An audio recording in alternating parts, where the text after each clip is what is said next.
Welcome back to the channel, welcome back to our new video. আশা করি সকলে ভালো আছো, সুস্থ আছো। আমিও ভালো আছি। আমি চশমাটা পরে নিই, নাহলে একটু অসুবিধা হয় আমার। আজকে আমি যে টপিকটা নিয়ে কথা বলতে এসেছি, কালকে মানে চারিদিকে লাইভ লাইভ লাইভ কাদেরকে নিয়ে?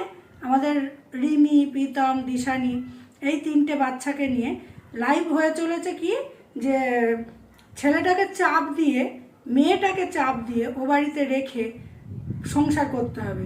আচ্ছা, সমাজসেবিকাদের কাছে একটা কথাই আমার জিজ্ঞাসা, কোনো কিছু চাপ দিয়ে কি কোনো কিছু হয়? আপনি তো নিজেকে মানে প্রত্যেকের ইয়েতে এসে এসে বলছেন, লাইভে ঢুকে, যে আমি এমনই কিছু কাজ করি, আমি স্যাটেলাইটে কাজ করি। তাহলে আপনি ওয়াইটির মধ্যে এসে এইসব নোংরামোগুলো ছড়াচ্ছেন কেন? হয়তো বলবেন যে আপনি কি নোংরা দেখলেন। একটা জিনিস আমার খারাপ লাগছে, আপনি যখন রিমিকে দিয়েই আসলেন ও বাড়িতে, দিয়ে পরের দিন কিন্তু কিমার লাইভে কি বললেন, যে এবার ওরা কি করবে সেখানে আমাদের আর কোনো কথা বলার রাইট নেই, তাই তো?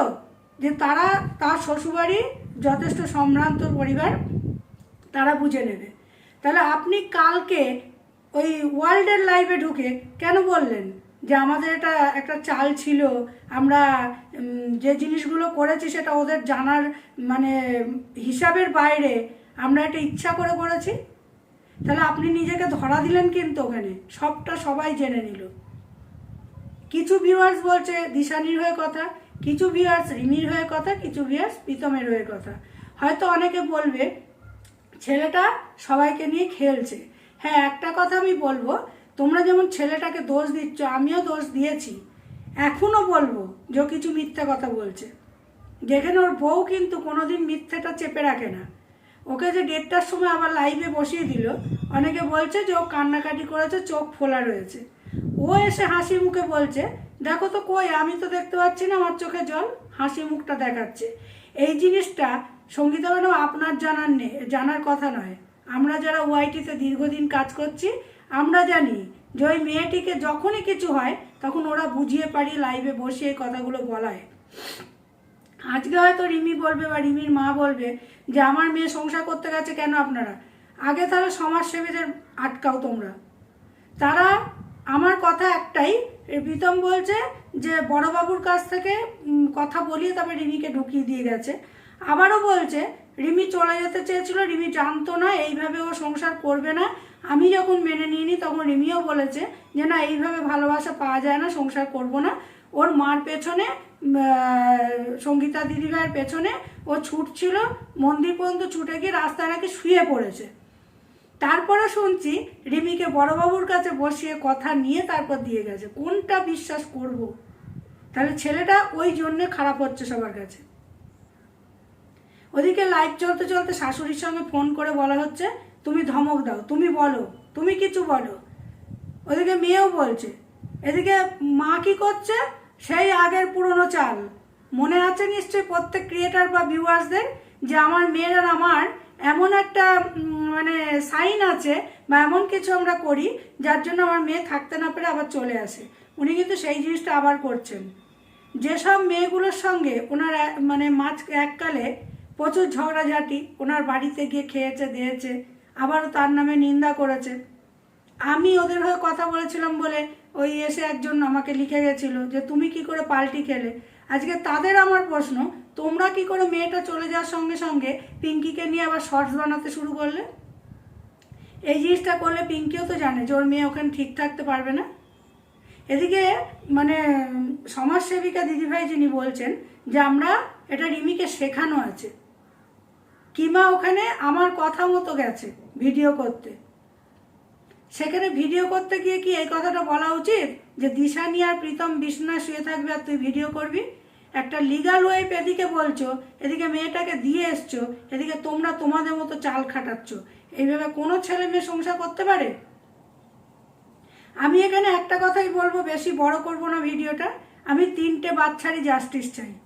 না দিশানির কিছু ক্ষতি হবে, না প্রীতমের, না রিমির। এখানে তোমরা যদি বলছো না সংসার করতেই হবে, ওইভাবে চাপ দিয়ে সংসার নয়, তোমরা এমন কিছু করো যাতে দিশানিকেও বোঝাতে পারো, যাতে রিমি প্রীতমকেও বোঝাতে পারো। এখানে কেন বলছে জানো প্রীতম যে আমার সময় চেয়েছিলাম আমি? কারণ একটা বছর মানে 11 মাস মানে 1 বছর রিমি কিন্তু ফেরেনি, ডিভোর্স ফাইল পর্যন্ত করেছে। হ্যাঁ, অনেকে বলবে হয়তো ও লিগাল ওয়াইফ, ওর আগের মাথায় ওরম দেখে ফাইল করেছিল, আবারও তো ফিরে যেতে পারে। কিন্তু আমার মতে যেখানে আমি দেখছি আমার হাজব্যান্ড অন্য এক মহিলাকে নিয়ে, মানে আগের ওয়াইফকে নিয়ে, এক্স ওয়াইফকে নিয়ে সুন্দরবন, কোথায় আরও অনেক জায়গা, দীঘা, তারপরে আরও কোন কোন জায়গায় সব ঘুরে এসছে, রাত কাটিয়েছে, তারপরেও আমি যদি রিমির জায়গায় থাকতাম তাহলে অন্তপক্ষে ওই ছেলেকে অ্যাকসেপ্ট করতাম না। রিমি সাদা সরল বলে ফেলছে, হ্যাঁ আমি আমার হাজব্যান্ডের সঙ্গে ফিজিক্যাল হচ্ছে, তোমাদের বলার কি? তাহলে সেখানে ছেলেটা চুপ করছে, তাহলে ও কি চাইছে? ও এটাও বলছে আমার কাছ থেকে 2টো মেয়েকেই সরিয়ে দাও। কালকে ভিউয়ার্সরা জিজ্ঞাসা করছে বলে সেই ভিউয়ার্সকে অপমান করছে। তাহলে কি তোমার সাথে প্রেম করবো? এসো এসো। ইচ্ছা করছে ছেলেটিকে 2 থাপ্পড় দিতে। এই মুহূর্তে তোর এই ধরনের কথাবার্তা ভিউয়ার্সদের সঙ্গে, ভিউয়ার্সরা জিজ্ঞাসা করবে না? কারণ এক একটা ভিউয়ার্সের এক এক রকম মত। তোর বউ ওখানে লাইভে বসে বলছে সঙ্গীতা দিদিভাইয়ের পয়সার দরকার, কিমার পয়সার দরকার, ওরা ভিউজ আর সাবস্ক্রাইবের জন্য এসব করছে, এসো এসো আমি যা ইনকাম করবো তোমাদের দিয়ে দেবো। এত অহংকার কিসের? তোকে যদি বুঝিয়ে ওখানে পাঠায় তুই কেন বলবি? নাকি তোকে শিখিয়ে দিচ্ছে? এই তো সব বেরিয়ে গেল যে সঙ্গীতা ম্যাডাম যাওয়ার সাথে সাথে তোর শাশুড়ি পার্টির ছেলেদের ফোন করা শুরু করেছে। যখন ওরা চেয়েছিল না তুই কেন জোর করে থাকলি? আর পিঙ্কিকেও বলবো, তোমার একটা মাত্র মেয়ে, তুমি এদিকে কালকে শর্টসে একটা রেগে মেগে দিলে একটা শর্টস, আমার মেয়ে জামাইকে ওই পরিবারকে বাঁচতে দাও, তোমরা কেউ কেন এরকম ভিডিও করবে? এখন তুমি বললে তো কেউ শুনবে না। যদি বাঁচতে দিতে হয় তাহলে তোমার ওই বিয়ানের পরিবারকে বলো যে ওরা কিছুদিনের জন্য যেন হয়ে থাকে, স্টপ থাকে। যে যাই বলুক ওরা কিছুদিন চুপ হয়ে যাক, চ্যানেলে কোনো ভিডিও লাইভ কিচ্ছু করবে না, তাহলে জিনিসটা চুপ হবে। নাহলে কিন্তু চুপ হবে না। কিন্তু নানান মুনির নানান মত, এটা কথাতেই আছে। কিন্তু সমাজসেবিকা দিদিভাইকে একটা কথা বলবো, আপনি যে বলছেন না বড়বাবু, ওদিকে প্রীতম বলছে যে বড়বাবুর কাছে গেছে আমার কথা শুনবে না, জানিস তো আইন সবার জন্য। উনি গিয়ে বলেছে, এবার তুই তোর মতো বলবি, তুই কেন যেতে পারছিস না? তাহলে তোর দোষ আছে। তা আমার বক্তব্যগুলো যদি কেমন লাগলো কার, সে কমেন্ট বক্সে এসে জানিয়ে যাবে। আমি কিন্তু কারুর হয়ে বা কারুর বিপক্ষে কথা বলিনি। যেমন আমাদের কাছে দিশানি, যেমন রিমিও তেমনি, প্রীতমও তেমনি, 3টেই বাচ্চা। আমাদের জেনারেশনের সঙ্গে কিন্তু ওদের অনেক গ্যাপ। হ্যাঁ, এখনকার জেনারেশন চালাকি করতে গিয়ে ফেসে যায়, ওরা নিজেদেরকে খুব চালাক মনে করে।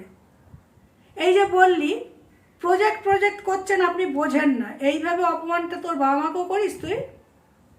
একজন মা বয়সী, উনি নিজেই বলল তুই আমার ভাইয়ের বয়সী হবি না, তোর মতো আমার একটা ছেলে আছে। তোরা নিজেরা বলেছিলি যে প্রজেক্ট করতে গেছি, তার জন্য দিশানির নাম প্রজেক্ট বালিও বলে অনেকে। আর প্রমোশন যারা ব্যান্ড থেকে দেবে তারা কি বুঝে গেছে যে দিশানি তোর সঙ্গে করবে? কোথাও পাঠাতে গেলে তোকে আর দিশানিকেই পাঠাবে? এটা উল্লু ভেবেছিস সবাইকে? হ্যাঁ, কিমা যেটা করে এসছে সেটা জঘন্য কাজ, সেগুলোকে কেউ সাপোর্ট করবো না। ও পুরো ভিউজ কামাতেই গেছে, তো নিজেই বলে। আর যখন টিনু আর টন্ডিপকে এক করার কথা বলা হচ্ছে, সেখানে নিজের স্বার্থ লুকিয়ে আছে, তাই সেখানে কথার উত্তর দিচ্ছে না। তা বাবারও বাবা আছে, সমাজসেবীরা বলছে কানলায় গিয়ে ধর্ণা দেবে, ওখানে গিয়ে করবে, এগুলো তো ঠিক না। কাউকে জোর করে কোনোদিন কোনো কাজ হয় না, সংসার তো দূরের কথা। হ্যাঁ, তোমরা হয়তো বলবে যে যখন রিমি হাত কেটেছিল তখন তো দিশানি নাচ করেছিল। হ্যাঁ ঠিক, তখন অনেকেই আনন্দ পেয়েছিল, কিন্তু তাহলে তারা করেছে বলে তোমরাও করবে, তাহলে তো একই রকম পর্যায়ে পড়ে গেলে। আর ও যে হাত কেটেছে, যদি সেরমই কাটতো তাহলে তো ওইভাবে একদিনের মধ্যে সুস্থ হতে পারতো না। রিমি সুস্থ হতে অনেক টাইম লেগেছে। তা আমি বলবো ভিডিও শেষ করার মুহূর্তে একটা কথাই, 3টে ছেলে মেয়েই ছোট, ওদেরকে বোঝানোর দায়িত্ব কিন্তু আমাদের। সেইভাবে বোঝাও, চাপ সৃষ্টি করে নয়। যত চাপ দেবে তত বিগড়ে যাবে ওরা। ওদের মনের কথাটাও শোনা দরকার। তো চলো, এইটুকুনি আমার বলার ছিল। আর লাইভ করে কিচ্ছু হবে না, উল্টে কি হচ্ছে, যাদের লাইভে গিয়ে আপনারা দল বাঁধছেন তাদের ইনকাম বাড়ছে, রেভিনিউ আর্ন করছে, আর হচ্ছে ভিউজ বাড়াচ্ছে। চলো, যদি ভালো লাগে তাহলে লাইক কমেন্ট করো, আর যদি খারাপ লাগে সেটাও কমেন্ট বক্স খোলা আছে বলে যাও। এখানেই এন্ড করছি।